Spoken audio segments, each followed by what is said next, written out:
Я, я надаю слово доктору фізмат-наук, провідному науковому співробітнику за відділом Інституту кібернетики Летичевському Олександру Олександровичу. Будь ласка, Олександр. Доброго дня, шановні колеги.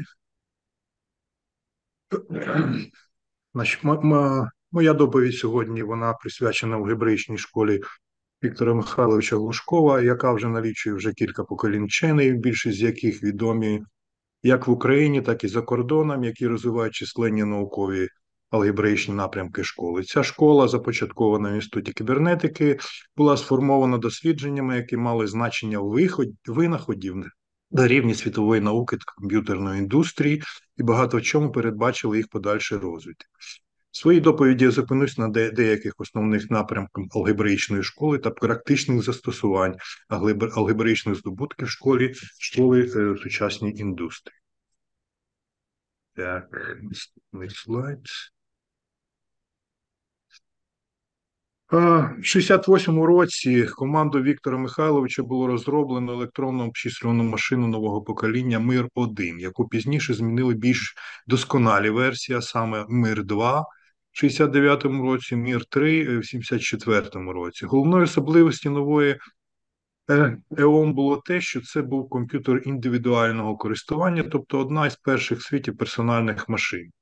Серія МИР мала ряд унікальних особливостей, які дозволяли вирішувати задачу аналітичними методами, що були втілені в мову високорівневого програмування аналітик та реалізовані на схемно-апаратному рівні.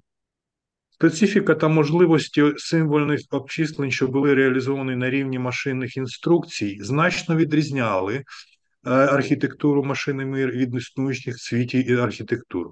По суті, мова аналітик була першою в світі з системою комп'ютерної алгебри, реалізованою на персональному комп'ютері, яка працювала із абстрактними типами даних.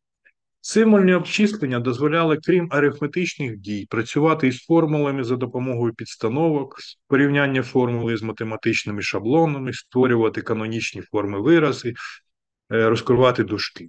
Це давало можливість здійснювати спрощення та перетворення алгебраїчних виразів, вирішувати лінійне рівняння, виконувати інтегрування та диференціювання функцій. На основі цього було реалізовано значну кількість чисельних методів, методи Гаусса, Якобі для перетворення матриці, Ньютона Лагранжа, Ейлера Коши, Гекута для вирішення диференціальних рівнянь. Сьогодні мова аналітик існує у вигляді мови аналітик 7 та підтримується в Інституті проблем математичних машин та систем Академії наук. В кінці 80-х років у відділі, яким керував Глушков, було створено систему алгебраїчного програмування АПС на основі переписування техніки символьних обчислень, основою якої була мова Аплан. Головною особливістю АПС було те, що системи переписувальних правил можуть застосуватися з використанням різних стратегій переписування. Мова Аплан дозволяє описувати не тільки алгебраїчні середовища, а саме компоненти операцій і тотожності алгебр, а також писати процедуру і викликати їх з алгебраїчних програм або систем переписувальних правил. Система АПС була використана для вирішення багатьох задач, таких як виведення тверджень в заданій логічній системі, створення вирішувачів в певних теоріях та машини доведення тверджень. Система АПС використовувалась у вирішенні задач елементарної математики, що включали в собі задачі алгебри многочленів, тригонометрії, теорії множин. Система відкрита для користування і зараз її подальший розвиток він визначився ще в 99-му році, коли почали її перші індустріальні застосування.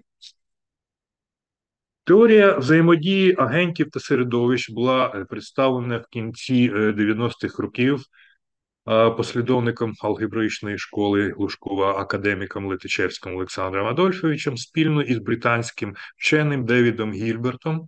Основною метою створення теорії було необхідність взаємодії складних, багаторівневих та розподілених систем.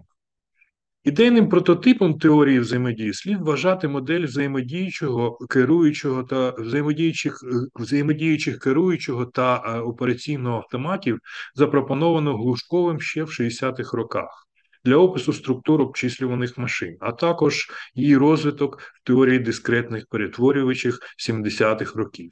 Керуючий автомат грає роль агента, а інформаційний роль середовища, в якому занурений цей агент. Моделі макроконвейерних паралельних обчислень, досліджені 80-ті роки, ще ближче наблизились до сучасної моделі взаємодій агентів та середовищ. У цих моделях процеси, що відповідають паралельно працюючим процесам, можна розглядати як агенти, що взаємодіють в розподіленому середовищі. Якщо переходити до математичних уточнень, ми визначаємо поняття агента як абстрактне математичне поняття, що моделює системи, які еволюціонують у часі, а саме як розмічену транзитивну систему. Середовище – це агент, який має так звану функцію занурення, яка визначає поведінку агента. В подальшому теорія агентів та середовищ була використана як основа інсерційного моделювання. Алгебра алгоритмів Глушкова була створена в 65-му році наряду із відомими алгебраїчними алгебрами Dijkstra та Схем'янової. Вона є двосортна алгебра над множиною операторів та умов. Основні операції над операторами – це суперпозиція операторів, бета-диз'юнкція, бета-ітерація. Операції над умовами включали основні функції булевої алгебри, а також функції множення оператора на умову. Спільно із видатним вченим Цейтиним було створено теорію структурованих схем алгоритмів і програм, в основі якої було покладено алгебру алгоритмів Глушкова. Цю теорію також називали алгоритміка. В рамках алгоритміки було вивчено властивості програм, зокрема побудову структурованих програм без операторів безпосереднього переходу (go-to). При цьому використовувались формальні алгебраїчні перетворення операторних виразів та створення необхідних канонічних форм. Продовженням алгебри алгоритмів було створення послідовниками школи Глушкова подібної алгебри для формалізації поведінок більш узагальнених сутностей. Нова алгебра називалась алгеброю поведінок. Вона також була двосортною алгеброю над множиною поведінок та множиною дій агентів. Алгебра поведінок використовувалася як функція занурення в теорії взаємодії агентів та середовищ.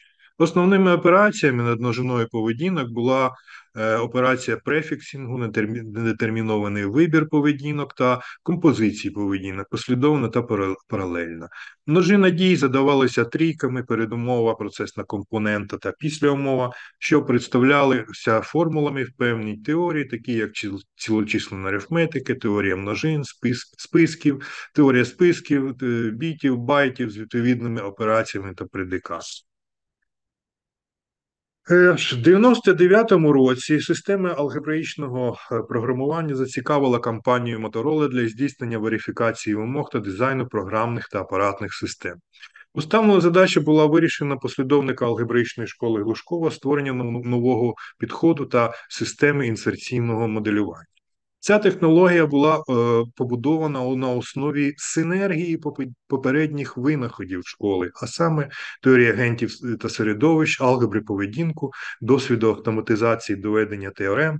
Система інсерційного моделювання була створена як розширення системи алгебраїчного програмування, та її елементи склали основу системи верифікації вимог VRS – Verification Requirement Specification. Специфікації вимог створювалися як для програмного та апаратного, так і для апаратного забезпечення та записувалися як модель в синтаксисі алгебри поведінок. Теорія формалізації вимог була розширена на інші формальні специфікації, такі як мови дизайну апаратного забезпечення, VHDL, System Verilog, програмні мови, такі як Assembler, Intel x86, COBOL, C++, мови дизайну, UML та SDL. Для представлення їх в алгебри поведінок використовувались відповідні транслятори. Модель алгебри поведінок використовувалась для аналізу на властивості, які необхідно перевірити, зокрема такі класичні властивості, як повнота та суперечливість, а також властивості життєздатності та безпеки. Система була успішно використана в більш ніж 50 проєктах компанії Motorola. Для верифікації використовувалась теорія алгебраїчного моделювання, яка працює з моделями алгебри поведінки, параметрами якої можуть бути довільні атрибути системи. Алгебраїчне моделювання виявилось дієвим інструментом для тестування. Створені алгебраїчні моделі вимог або дизайну використовувалися як тестові моделі, які генерували набори тестів із покриттям, яке перевершувало покриття при традиційному тестуванні. Останнім часом інсерційне моделювання показало свою практичність в кібербезпеці. Алгебраїчні моделі програм та пристроїв аналізуються на наявність вразливості, що можуть привести до можливого вторгнення зловмисника в систему. На основу методів алгебраїчного моделювання створено метод алгебраїчного співставлення поведінки із шаблонами контратак, що є формалізацією цієї кібератаки або вразливості системи. Даний метод було створено на основі вирішення поведінкових рівнянь в алгебрі поведінок. Його ж покладено в основу системи аналізу вразливостей, яка розгортається сьогодні в Інституті кібернетики в середовищі багатопроцесорного суперкомп'ютера SCIP-4. Технологія алгебраїчного співставлення використовується у виявленні кібератак. Система виявлення аналізує вхідний графік на співпадіння із шаблонами та можливість вторгнення в систему, використовуючи модель цієї ж системи. Метод співставлення використовує сучасні машини доведення та розв'язувачі, тому в режимі реального часу при виявленні кібератак він є недостатньо швидкий. Тому при затримці та перевірці трафіку можуть значно впливати на ефективність роботи мережі. Для вирішення даної проблеми було запропоновано комбінації нейронної мережі, машинного навчання та методу алгебраїчного співставлення для того, щоб алгебраїчним методом верифікувати лише той графік, який нейронна мережа виявить підозрілим. Така синергія двох підходів значно підвищує точність виявлення, не програючи у швидкості. В середовищі інсерційного моделювання було створено модель квантових взаємодій на рівні переходів електронів, синтезу та декомпозиції молекул. Алгебраїчний метод є багаторівневим, тому розгляд сутностей більш високого рівня на основі квантових моделей дав змогу розглядати взаємодії речовин. Використовуючи моделі більш високих рівнів абстракції, розглядається взаємодії білків та, відповідно, елементів клітини та вірусів. Така технологія розглядається як квантова біологія, яку також передбачив Віктор Михайлович Глушко в своїх роботах та лекціях. В співробітництві із Інститутом вірусології Академії наук України одним із експериментів є вивчення взаємодії ферментів у клітинному середовищі. Результати моделювання дали змогу вивчити вплив такого фермента, як металопротеїназа, на середовище хворих клітин та отримати сценарій їх знищення. Це може бути ефективно застосовано в лікуванні онкології. Технології блокчейн, незважаючи на його захищеність від зовнішнього впливу, існує низка проблем, що зв'язана із безпекою децентралізованого середовища. Технологія інсерційного моделювання дає змогу вирішити такі проблеми на різних рівнях технології. Так створюються моделі на рівні алгоритму консенсусу, де перевіряються його властивості, зокрема стійкість до втручань та ймовірних зловмисних дій. Технологія інсерційного моделювання, алгебра поведінок, теорія агентів та середовищ є результатом синергії багатьох технологій, що створювалися десятиріччями, виходячи з здобутків алгебраїчної школи та винаходів Віктора Михайловича Глушкова. Вона виявилась надзвичайно практична для використання в різних предметних областях: вирішення задач безпеки, вивчення властивості речовин, створення нових ліків та матеріалів – ось неповний список ефективних застосувань. Завдяки багаторічній трансформації технологій школа Глушкова лишилася актуальна та розвивається в різних напрямках, в різних галузях та індустріях. Дякую за увагу. Спасибі, Олександр Олександрович. Всього вам кращого.